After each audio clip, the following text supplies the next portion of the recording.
Баршаңызға сәлем. Мынадай асқабақ піспесін картошкамен және томат пастасын қосып пісіру үшін 350-400 грамм асқабақ қажет.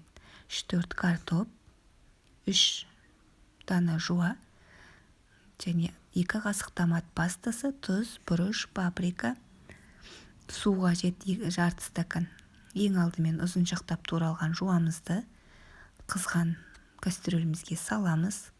Майда қуырып аламыз жақсылап. Одан кейін орташа қылып 4 бұрыштап кескен картошкамызды де салып қуырамыз. Картошка асқабақтан жай пісетін болғандықтан оны 5 минуттай алдын ала қуырған дұрыс. Оның үстіне томат пастасын салып тағы да былғап отырып қуырып аламыз. Шамамен 5 минут қуырылған соң үстіне дәмдеуіштерін салуға болады. Тұзын, бұрыш немесе паприка жарайды. Өз қалауыңызша дәмдеуіштерді қоса аласыз. Енді асқабақтарды жайлап сала берсеңіз болады.